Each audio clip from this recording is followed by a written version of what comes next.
Muito bem, meus queridos. Eu quero falar com vocês um pouquinho sobre o fim do cativeiro.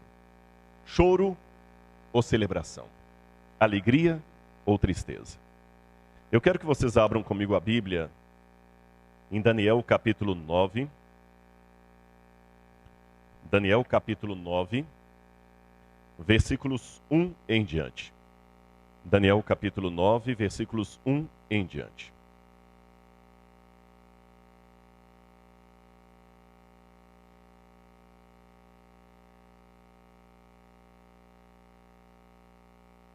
Todos encontraram? Então vamos lá. No primeiro ano do reinado de Dario, filho de Assuero, da linhagem dos Medos, que foi constituído sobre... Vou ler de novo. No primeiro ano do reinado de Dario, filho de Assuero, da linhagem dos Medos, que foi constituído rei sobre os caldeus, no primeiro ano do seu reinado, eu, Daniel, entendi pelos livros que, de acordo com o que o Senhor havia falado ao profeta Jeremias, a desolação de Jerusalém iria durar 70 anos.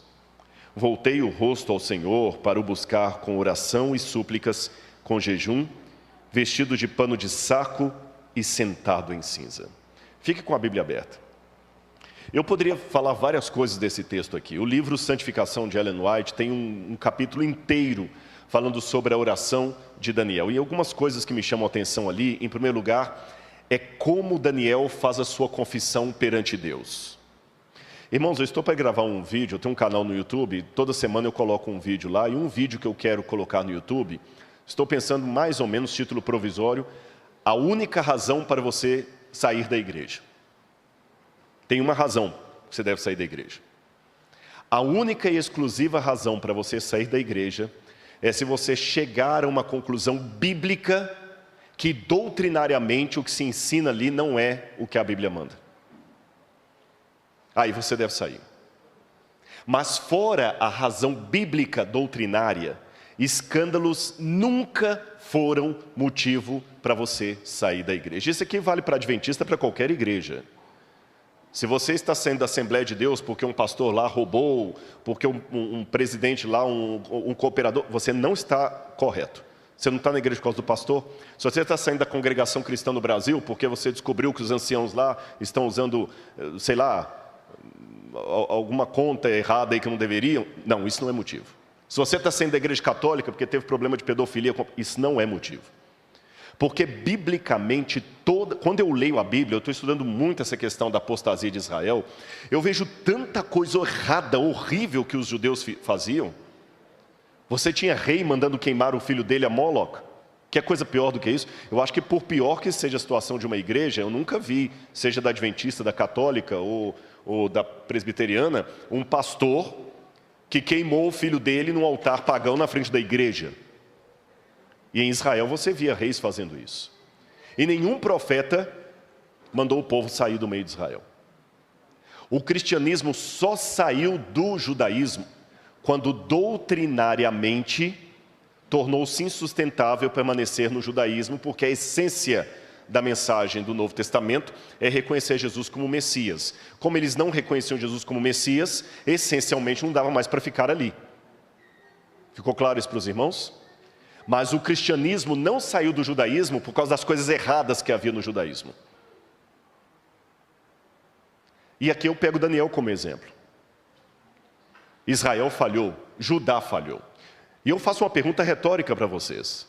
Por que veio o cativeiro da Babilônia? Numa resposta simples, de escola sabatina ou dominical. Por que Deus mandou Nabucodonosor? Por causa da fidelidade do povo?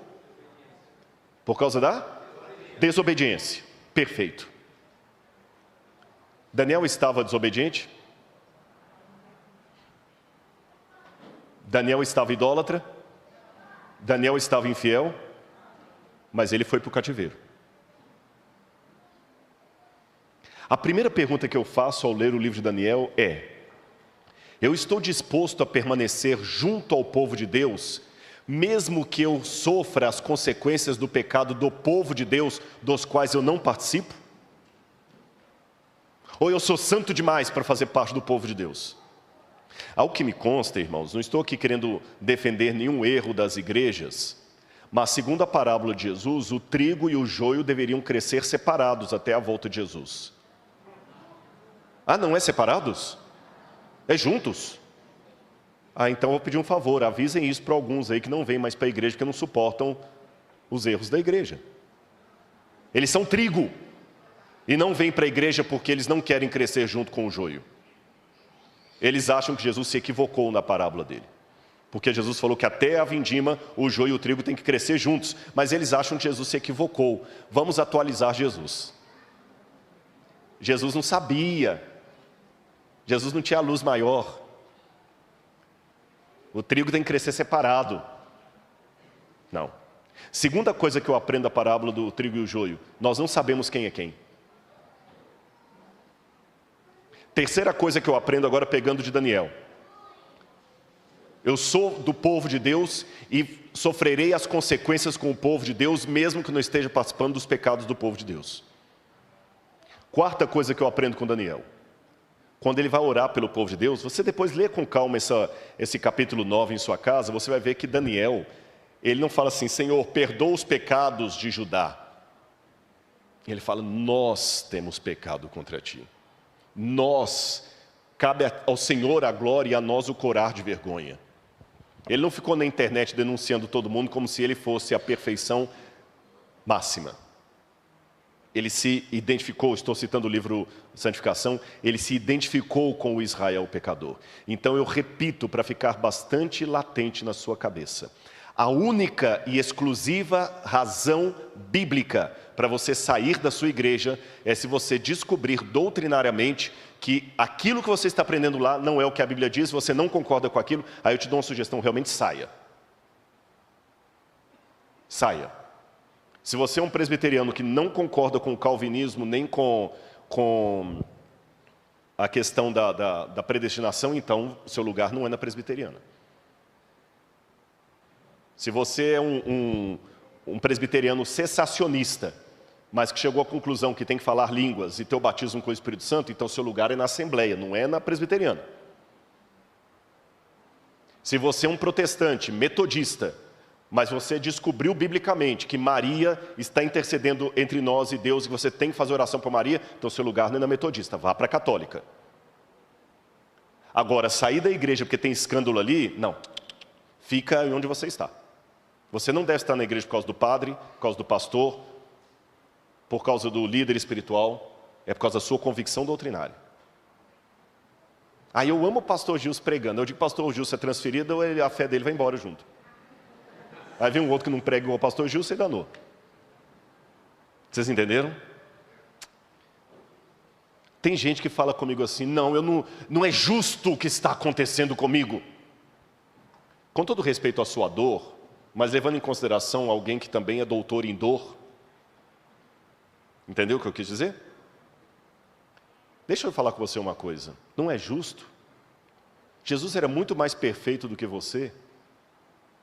E olha como a vida de Jesus foi cheia de problemas e provações e rejeição. Você é melhor do que Jesus, porque Jesus não merecia, você não merecia, não é justo. Paulo fala que é um privilégio sofrer com Cristo, por Cristo e como Cristo. É lógico que eu não quero dizer que nós possamos sofrer um sofrimento expiatório. O meu sofrimento não vai liberar nada do pastor Michelson. Meu sofrimento não vai ajudar nada nos pecados dele. Mas sofrer como Cristo é um privilégio, dizia Paulo. E Paulo não era masoquista. Outra coisa. Eu sou tão certinho, por que eu me contaminei? Por que aconteceu isso? Bom, Daniel sofreu a consequência. Agora, tudo isso foi um preâmbulo para provocar você. Mas a minha pergunta ao texto vem agora.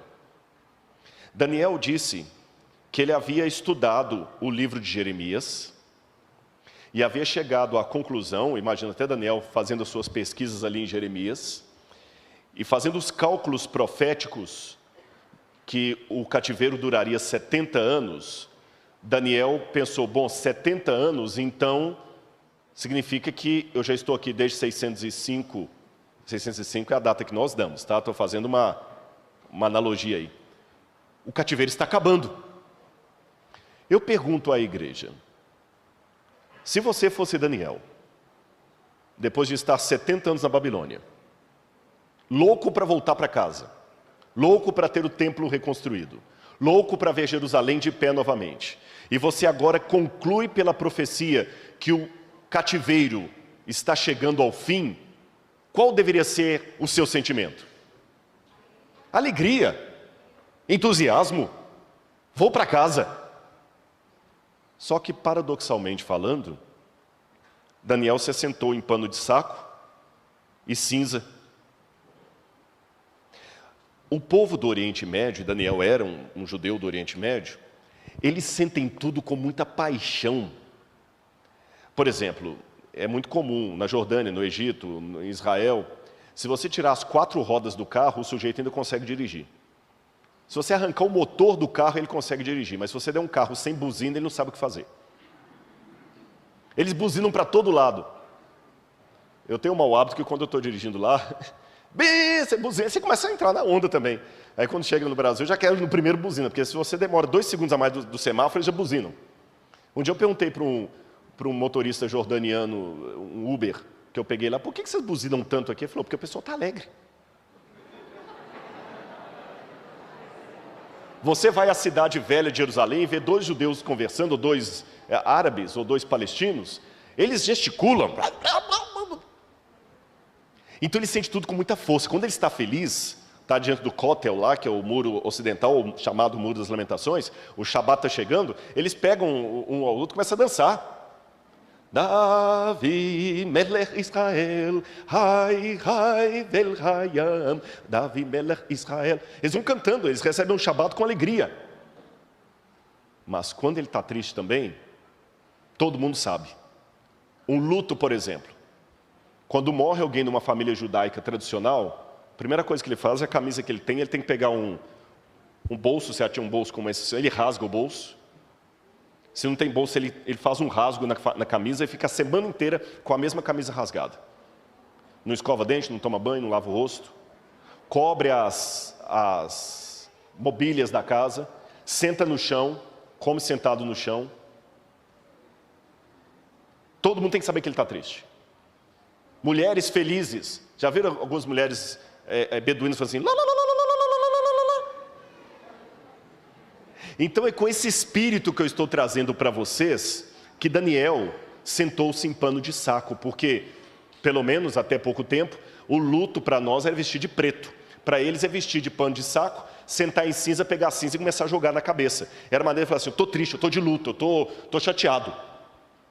Mas espera aí, tem um contraste aqui. Eu acabei de falar há poucos minutos atrás que Daniel não era um masoquista. Só que diante de um motivo para comemorar, ele entra em depressão.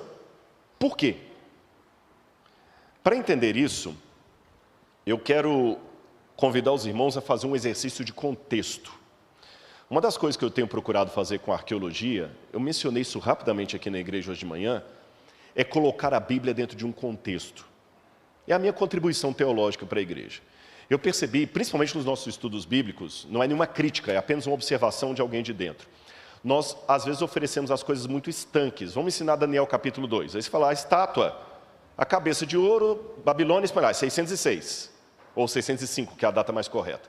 Peito e braços de prata, 538. Quadril de bronze, 331, Grécia.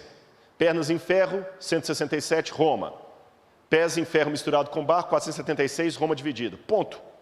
Aí a gente começa a contar. Nabucodonosor caiu, aí veio a Medopérsia, Ciro e Dario, aí veio Alexandre o Grande, depois vieram os romanos, depois vieram os bárbaros. Uma história muito estanque. Tá, mas o que está por detrás disso aí?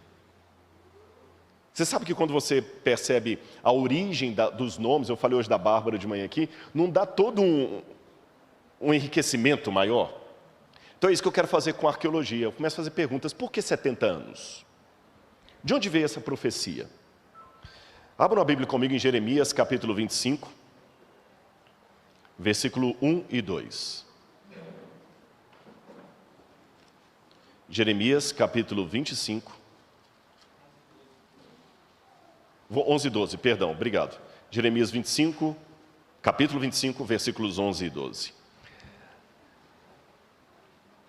Na minha tradução está assim: toda esta terra, a terra de Judá, virá a ser uma ruína, objeto de horror, e estas nações servirão o rei da Babilônia durante 70 anos. Acontecerá, porém, que, quando se cumprirem os 70 anos, castigarei o rei da Babilônia e aquela nação, a terra dos caldeus, por causa de sua iniquidade, diz o Senhor, e farei deles ruínas perpétuas. Se eu ler isso aqui de trás para frente, fazer de Babilônia ruínas perpétuas, eu mostrei hoje de manhã como é que a Babilônia ficou escondida e perdida até ser redescoberta no final do século XIX, 1898. Tudo bem. Mas agora o texto me traz algumas perguntas conflitantes. A primeira é o seguinte: por que o cativeiro seria 70 anos? Por que não 50? Por que não 40? O 7 na Bíblia tem um número de perfeição. Por que 70 anos? Por que essa insistência no 7?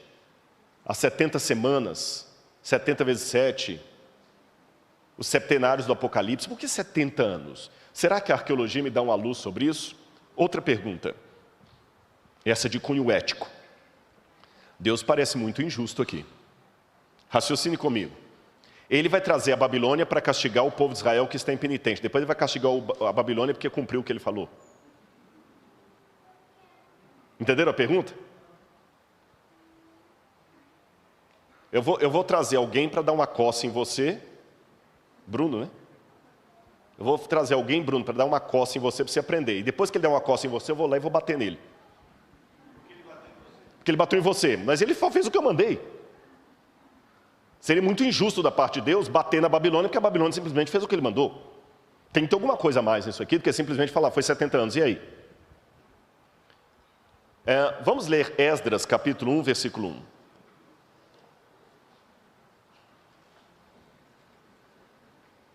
Esdras, capítulo 1, versículo 1.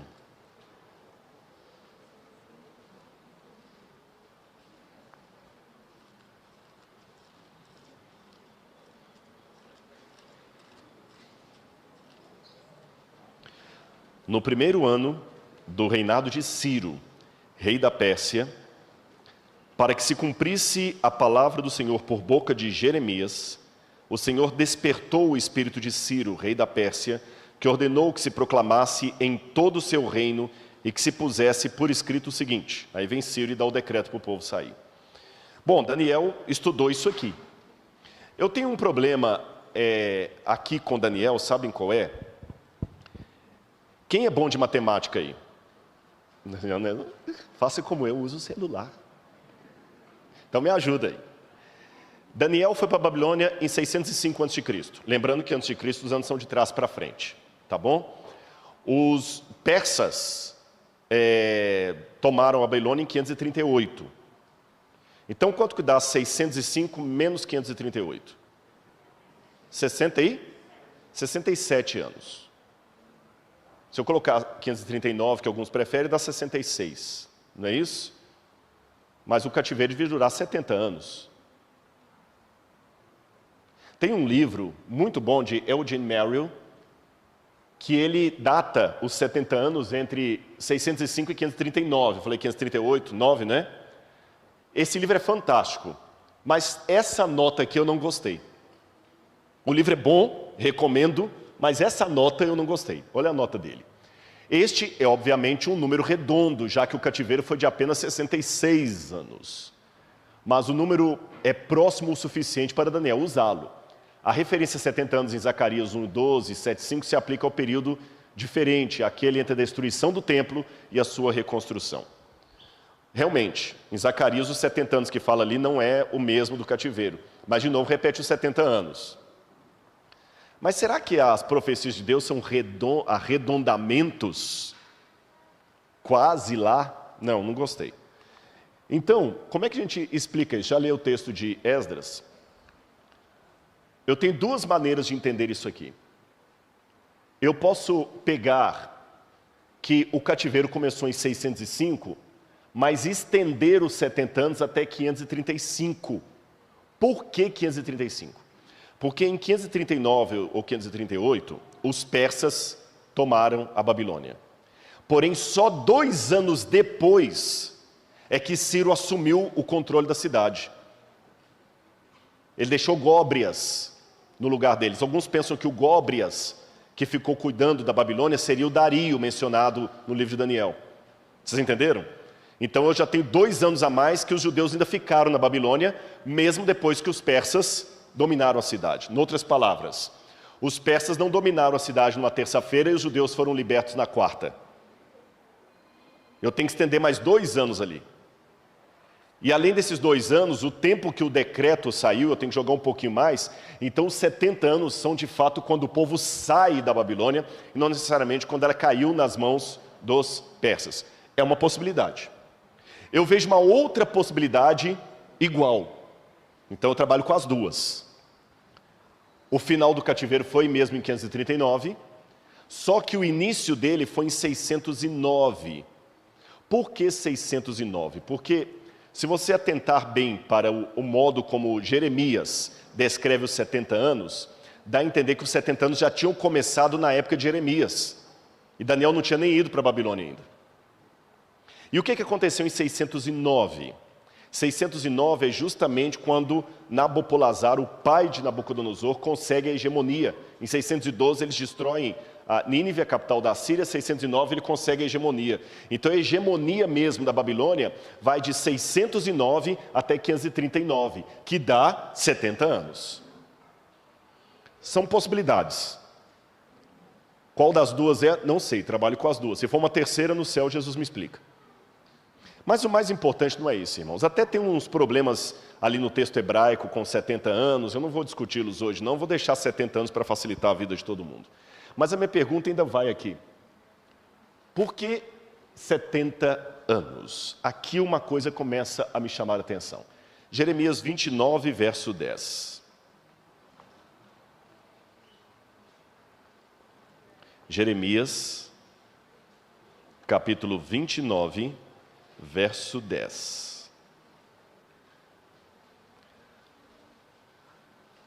Na minha tradução diz assim: assim diz o Senhor, logo que se cumprirem para a Babilônia 70 anos, atentarei para vocês e cumprirei a promessa que fiz a vocês, trazendo-os de volta a esse lugar. No original hebraico, você tem, logo que se cumprirem para a Babilônia, Le-Bavel, para a Babilônia. Esse le em hebraico é para. Alguns tradutores preferiram traduzir assim, logo que se cumprirem na Babilônia os 70 anos. Mas os que traduziram cumprirem na Babilônia, traduziram isso por desconforto histórico. Mas gramaticalmente, o correto é logo que se cumprirem para a Babilônia. Isso aqui me desperta uma coisa. A profecia dos 70 anos era para Israel ou para a Babilônia? Para ambos. Era para a Babilônia também. Era para a Babilônia. Mas Deus tem algum plano para a Babilônia também?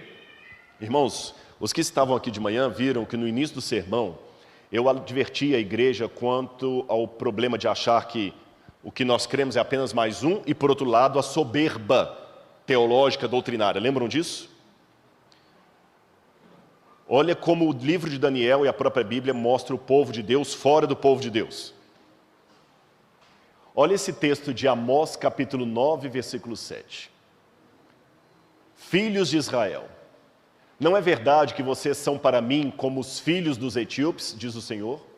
Não é fato que eu tirei Israel da terra do Egito, os filisteus de Caftor e os sírios de Quir? Eu não aprecio tanto a nova tradução na linguagem de hoje, mas algumas vezes ela fica mais clara do que as outras versões. Olha como esse texto foi traduzido na Bíblia na linguagem de hoje, é que eles foram ao ponto.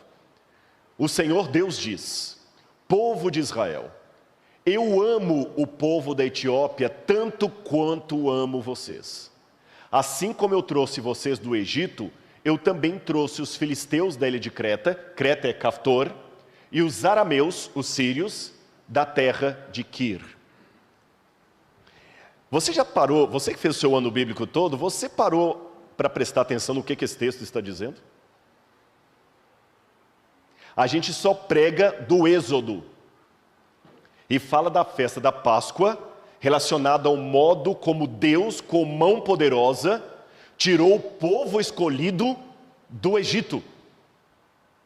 E na soberba intelectual ou teológica, nós somos o povo da promessa. Am Havrit, o povo da aliança. Deus nos tirou do Egito, porque Deus tem um plano para nós. Aí vem o profeta Amós, inspirado por Deus, e quebra as minhas pernas, mostrando assim, não, você está enganado. A Páscoa comemora o modo como eu tirei vocês do Egito. Mas do modo como eu tirei vocês do Egito, eu tirei os sírios, os filisteus de Caftor e os sírios de Quir. Vocês perceberam o paralelismo ali? Você já parou para pensar que o milagre do Êxodo repetiu-se, não daquele mesmo jeito, mas eu digo assim, como ação divina, o milagre do Êxodo aconteceu com um povo que era até inimigo do povo de Israel? Ora, se Jesus falou, amai vossos inimigos e orai pelos que vos perseguem, ele seria um incoerente se ele mesmo não colocasse isso em prática. Porque Jesus falou assim, se vocês só amam aqueles, se vocês só saúdam aqueles que vos amam, que benefício vocês fizeram? Os ímpios fazem a mesma coisa. Portanto, eu vos digo, orai pelos vossos inimigos e orai pelos que vos perseguem. Será que ele mesmo não faria isso? Será que ele só tem um plano para ajudar Israel, ele não tem um plano para a Babilônia e para os outros? Isso quebrou a perna de tal maneira, principalmente conceituando que os filisteus eram quem? Inimigos perversos do povo de Israel. E os sírios? Pior ainda, os sírios se ajuntaram com o reino do norte para tentar destruir Jerusalém. Os arameus eram os babilônios, ancestrais dos babilônios. Olha que coisa interessante. Será que Deus está apenas aqui? Acho que é aquele corinho, o Senhor está aqui. Deve ter um complemento. O Senhor está ali. Deus não é propriedade exclusiva minha. Tá certo? Eu não tenho a patente de Deus no CNPJ da igreja.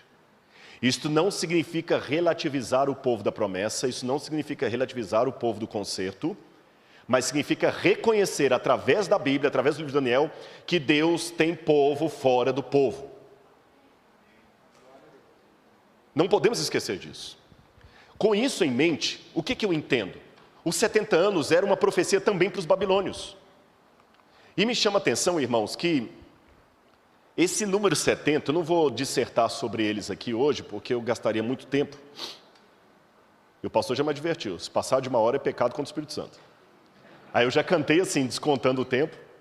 Sabe quando você sai com a namorada assim e fala assim, eu tenho 10 reais aqui, dá para comprar um picolé, um sorvete e sobra 2 reais para pegar um mototáxi. Eu vou mostrar para vocês, o número 70, ele tem um monte de textos babilônicos acadianos. E lembra quando de manhã eu falei como é que a arqueologia ajudou a abrir o contexto do livro de Daniel? Pois eu vou mostrar a vocês uma coisa curiosa. Esse que vocês estão vendo aí é Esarhaddon. Esarhaddon é mencionado na Bíblia. Você tinha, na época do reino de Sargão, o Império Neo-Assírio, você tinha Sargão, o terrível Sargão, que é mencionado no livro de Isaías. Aí Sargão foi morto. Aí o filho mais novo dele, Senaqueribe, Sargão era filho de Senaqueribe. Aí depois veio Esarhaddon, perdão, confundi tudo, vamos começar de novo.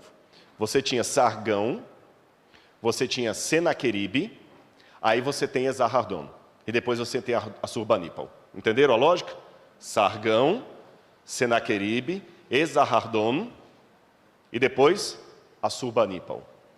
Aí aconteceu o seguinte, o Senaqueribe, o mesmo Senaqueribe que chegou em Jerusalém, quando o rei Ezequias era rei de Jerusalém, e cercou Jerusalém, e Ezequias desesperado começou a dar ouro para o rei, o mesmo Senaqueribe que humilhou Ezequias, que escreveu numa estela comemorativa assim, quanto a Ezequias, eu o prendi em Jerusalém como se prende um pássaro numa gaiola. Exatamente como Isaías falou que iria acontecer, porque Isaías falou para para o rei Ezequias: não confia no Egito e na Etiópia, confia em Deus. Ele confiou no Egito e na Etiópia, veio Senaqueribe e quase acabou com ele. Esse mesmo Senaqueribe, rei da Assíria, devastou a cidade de Babilônia. Eu vou resumir em 2 minutos a história da Babilônia e você vai entender. As primeiras civilizações do mundo pós-diluvianas aconteceram na região da Mesopotâmia, ali onde estão o rio Tigre e Eufrates, atual Iraque e Síria. Ali surgiram as cidades de Ur, de onde veio Abraão, Erech, Eridu, Lagash. As primeiras civilizações surgiram ali. Aqui no sul, na África, surgiu o Egito. Então você tinha uma superpotência aqui, que era o Egito, e os sumérios lá em cima. Os sumérios eram tão poderosos que os sumérios inventaram a escrita, a matemática, o número, a cidade, a roda, a agricultura, o comércio, o dinheiro. Tudo isso foram os sumérios que inventaram. E quando os sumérios entraram em decadência, os elamitas tomaram o poder. E de um ramo dos elamitas surgiram os babilônios, onde vem a fundação de Babel. Babel foi fundada nessa região aí. Aí vieram os babilônios. E teve uma época que os babilônios foram muito poderosos na região. Por volta de 1750 a.C., havia um rei babilônio chamado Hammurabi, que escreveu leis que até hoje são comentadas no mundo. Sabe aquela lei de Moisés, olho por olho, dente por dente? Isso está no Código de Hammurabi, escrito 300 anos antes de Moisés. Só que a Babilônia caiu. Por que a Babilônia caiu? Porque os assírios tomaram o poder. E os assírios ficaram dominando, e a Babilônia foi só uma província da Assíria. E a Babilônia sofria na mão da Assíria, assim como Judá sofria também na mão dos assírios. Durante todo esse tempo que você lê na Bíblia lá, os assírios vindo e impondo pesado tributo sobre os judeus e tudo mais, os babilônios sofriam a mesma coisa. Só que quando Esarhadon assumiu o poder, o pai dele, Senaqueribe, tinha destruído a Babilônia. Acabou com a Babilônia.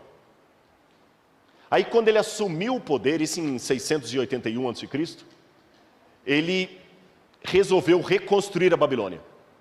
Sabem por quê? Esarhadon se converteu a um deus babilônio, Marduk. E rolava uma profecia lá na época.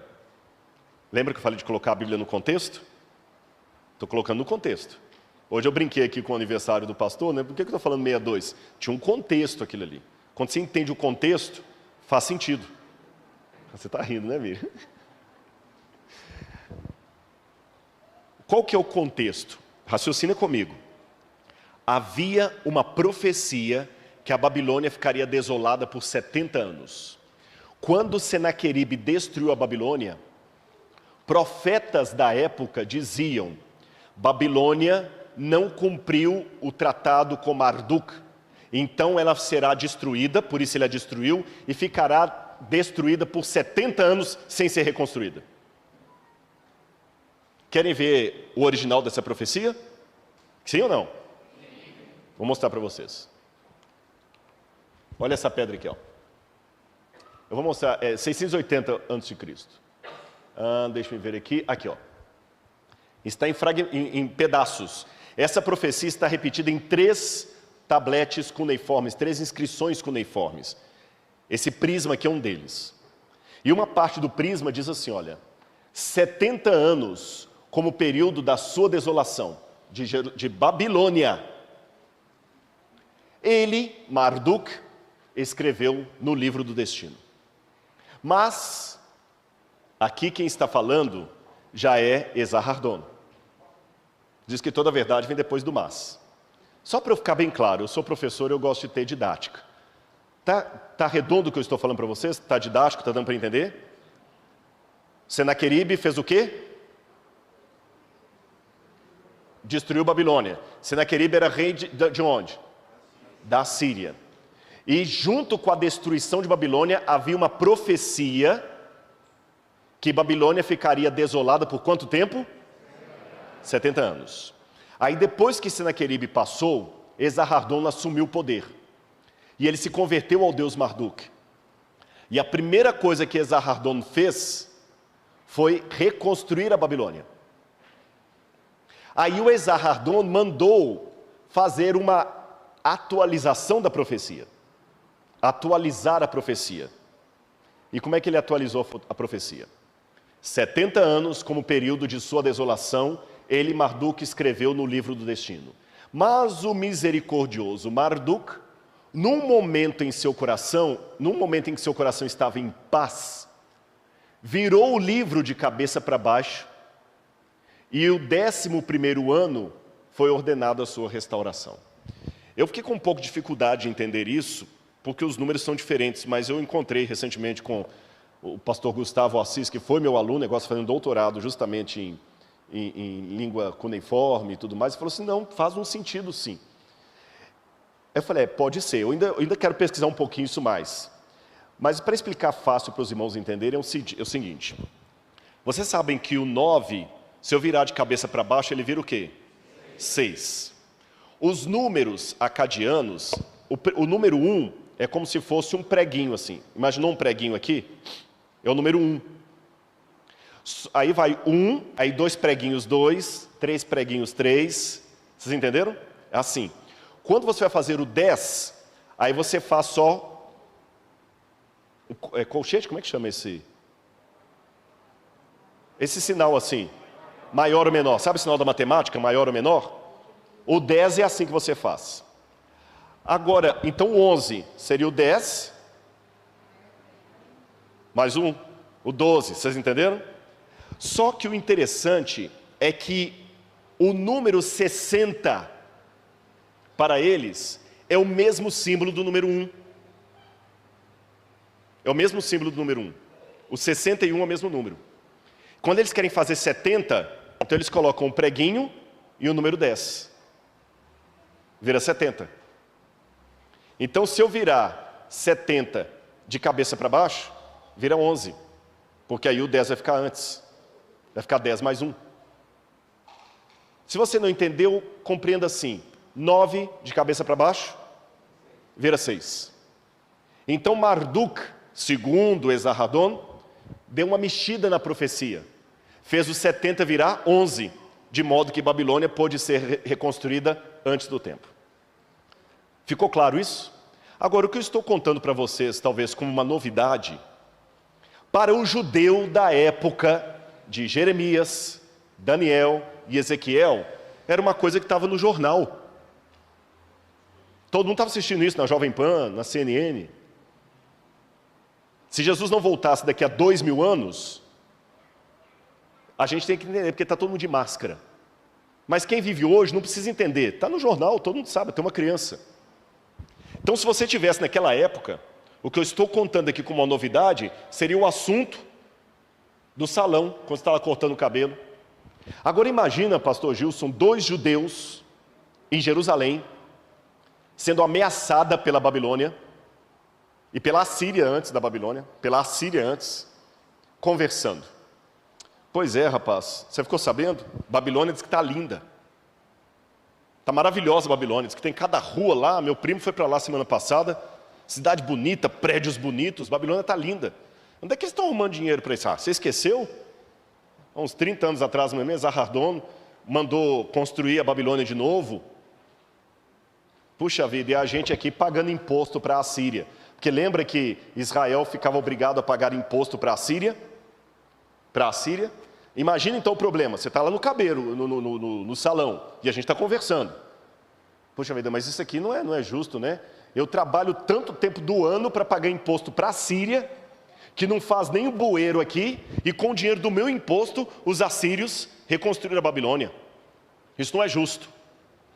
Aí o outro comenta assim, não é justo o Deus de Israel deixar isso acontecer. O que adianta? Eu estou achando que é mais negócio adorar Marduk. Você se lembra do filme A Paixão de Cristo? Eu não sei quantos assistiram. Não tinha uma cena da Paixão de Cristo que Jesus cai, assim, todo ensanguentado, todo espancado, e o demônio aparece assim, acarinhando um anãozinho como se fosse um bebê? A cena já diz tudo. Eu cuido melhor dos meus filhos do que o pai de você. É isso que o diabo faz. Olha, é melhor servir a Marduk. Fazendo um panorama para os dias de hoje. Quantas vezes você fala assim, é melhor eu ter ficado lá fora, porque desde que eu vim para a igreja eu só vou de mal a pior. O sujeito foi para a igreja X lá, está dando testemunho na televisão lá, que ele chegou sem nada, hoje é um empresário. Eu vim para cá, eu perdi, foi o que eu tinha, por causa da guarda do sábado. Qual que é a vantagem que eu estou tendo? Qual que é a vantagem? É melhor ficar lá, os babilônios estão em vantagem sobre nós. Quer saber? Da teoria para a prática. Eu vou passar a adorar Marduk. Não você vai deixar de adorar o Deus de Israel? Não, eu vou adorar os dois, para garantir. Aí Judá começou a receber muita influência da idolatria. Vocês entendem agora por que a idolatria era tão atrativa? Fazia sentido, não pensa com a cabeça de hoje não. Você está 2.600 anos atrás, numa barbearia, conversando com os judeus sobre os últimos acontecimentos. Jerusalém não tem dinheiro para pagar nenhuma boca de esgoto, e a Babilônia lá bonita, esplendorosa, porque a Assíria estava mandando dinheiro para a Babilônia. E para piorar a história, a Babilônia vai, em 612, Nabopolassar consegue destruir Nínive e tomar o poder da Assíria. Coisa que nenhum judeu conseguiu fazer.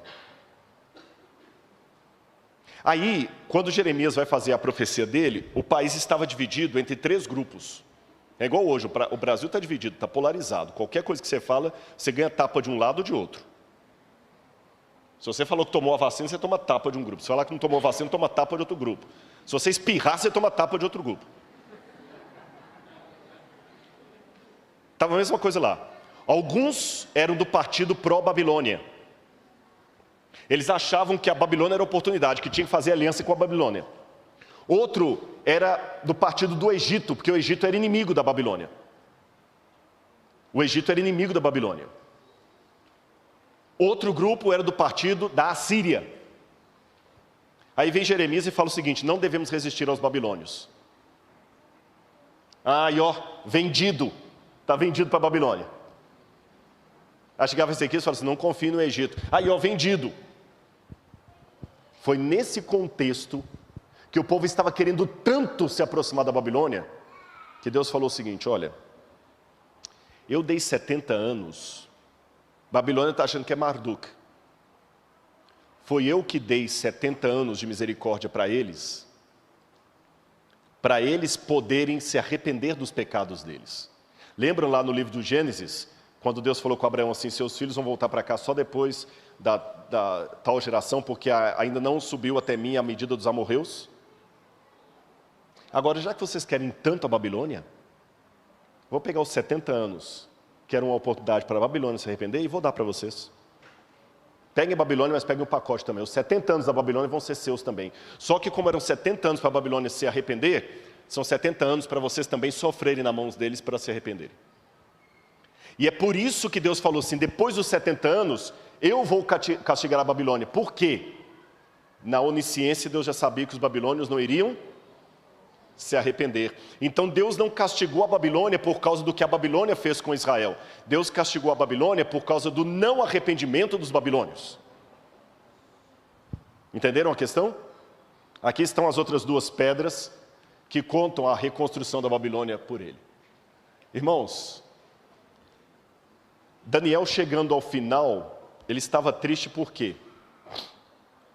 Daniel via que muitos judeus na Babilônia, infelizmente, não tinham entendido a lição. Eles não tinham aprendido o que Deus queria mostrar. Nesse mapa aqui, estão vendo essa parte aqui, perto de Borsipa? Medinah Yehud. Aqui, essa partezinha aqui, ó. Aqui é onde ficava a colônia dos judeus.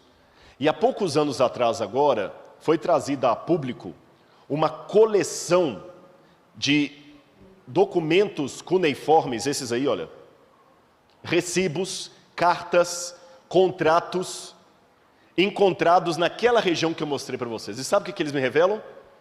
A vida diária dos judeus no cativeiro da Babilônia. Irmãos, isso revelou muita coisa até aterradora. Em primeiro lugar, Nabucodonosor não obrigou todos os judeus a irem para o cativeiro. Alguns ele levou na marra, como Daniel e seus companheiros, mas outros foram voluntariamente. Outra coisa que os tabletes mencionaram: os judeus foram tremendamente prósperos na Babilônia. Até banco eles criaram. Criaram um banco, construíram casas, adquiriram propriedades, ficaram ricos, tinham respeito, tinham ouro, tinham prata, tinham tudo que você pode imaginar. A Babilônia era muito boa. A Babilônia era um cativeiro para Daniel. Para outros, o céu é aqui. Não estou discordando da música, não. Estou fazendo uma paródia, vocês entenderam. Essa música é linda, aliás. Estou fazendo só uma paródia. Sabe aquela profecia do Apocalipse, acaba não mundão? Está gostoso demais. Por isso Daniel ficou angustiado. Quando eu vejo esses tabletes, eu começo a entender o motivo da angústia de Daniel. Daniel entendeu que o cativeiro estava acabando, mas se o povo não estivesse preparado, Deus poderia não tirá-los da Babilônia ou fazer algo pior. Irmãos, eu quero terminar minha fala aqui, nós vamos ter um batismo daqui a pouco. Eu quero terminar minha fala aqui com uma coisa que me preocupa muito. Eu falei de manhã, eu não gosto de teoria da conspiração. Eu já falei com vocês, teoria da conspiração é um negócio que vicia. Todo papa é o último papa, todo presidente é o último presidente, tudo é tudo. Deixe-me dar 2 conselhos para vocês. Ou 3. De manhã eu falei, citando o Hernandes Dias Lopes, quando você vai pregar numa igreja, e o pessoal lê o versículo e fecha imediatamente a Bíblia, você vê que eles não estão acostumados a um sermão bíblico. Porque ele nem fica com a Bíblia aberta para conferir. Sermão que cita a Bíblia não é sermão bíblico. Esses dias eu falei num grupo de pastores do qual eu faço parte. Falei assim, olha gente, vamos parar. Vocês notaram que o nome Bolsonaro e Lula está fazendo mais parte do nosso grupo aqui do que Daniel e Jeremias? Quando os nomes vacina, Lula, Bolsonaro, esquerda, direita, fazem mais parte do que você está falando do que Bíblia, tem alguma coisa errada. E cuidado, assim como sermão que cita a Bíblia não é sermão bíblico, a ênfase em coisas de fora não é necessariamente uma ênfase profética. Porque tudo é tudo. Colocaram uma estátua de um bicho esquisito lá na ONU. É a besta do Apocalipse, agora é a besta.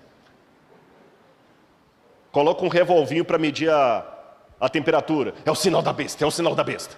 Vacina, é a picada da serpente, é a besta. Esse erro sistemático é um vício que muitas pessoas têm, um tipo de adrenalina, que ele não quer simplesmente pegar a Bíblia e estudar a profecia. O que eu fiz com vocês aqui? Vamos pegar a Bíblia, vamos estudar. Olha isso aqui, significa aquilo. Tem que ter alguma coisa que sacuda. Não é por aí.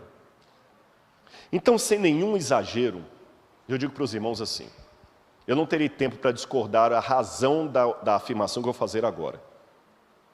Mas tem tanta coisa que eu ponho na internet, eles vão assistir e vão entender meus arrazoados. Profeticamente falando, e socialmente falando, o mundo tem hoje condições do decreto dominical e os eventos finais do Apocalipse acontecerem num prazo de talvez 10 anos ou menos. Há condições estruturais para isso. Há. Nós temos hoje condições no mundo proféticas e situacionais para que essas crianças aqui não cheguem a virar adolescentes. Porém, eu coloquei de propósito a foto do Waze. Quando você coloca no Waze o seu ponto de destino, o Waze dá, você chegará ao seu destino em 1 hora e 40 minutos. Mas se no meio do caminho eu paro no posto de gasolina, vou numa loja de conveniências para fazer um lanche, pego uma rota errada, paro para tirar uma foto, ou acontece um acidente, o que acontece com o Waze? Ele vai reatualizando. E aquela 1 hora e 40 vira 2 horas e 10, 2 horas e 15. Os tempos de Deus não conhecem nem tardança nem adiantamento. Contudo, quando as pragas caíram no Egito, era o tempo profético do povo sair de lá. Mas pelo fato do povo sair do Egito, mas o Egito não sair do povo, o que era para durar 40 dias virou 40 anos. O Waze foi recalculado. É com esse espírito que eu digo, hoje temos condições proféticas e situacionais para em 10 anos estar tudo resolvido. Mas assim como 40 dias viraram 40 anos, lamentavelmente as mesmas crianças que eu falei que talvez não chegaram à adolescência, podem virar bisavós. Entenderam a angústia de Daniel? Entenderam a minha angústia? Daniel, estudando Jeremias, sabia que o tempo era aquele. Mas se o povo não estivesse preparado, Deus podia reter os 4 anjos, como muitas vezes talvez fez no passado. Eu tenho minha decisão ao lado de Cristo. Senhor, eu estou no meio do teu povo. E eu sempre sou cavaleiro com a minha esposa, ela sabe disso. Mas só tem um lugar que eu não vou dar a frente para ela. É no que diz respeito à salvação. Aí não tem como. Nem seu filho você pode amar mais do que a Deus. Nem o seu marido. Nem seu namorado. Ninguém. Fique no meio do povo de Deus. Não se sinta superior, porque você acha que é Daniel no meio dos corruptos. Aceite pagar a consequência, mas anseie a volta de Jesus mais do que tudo.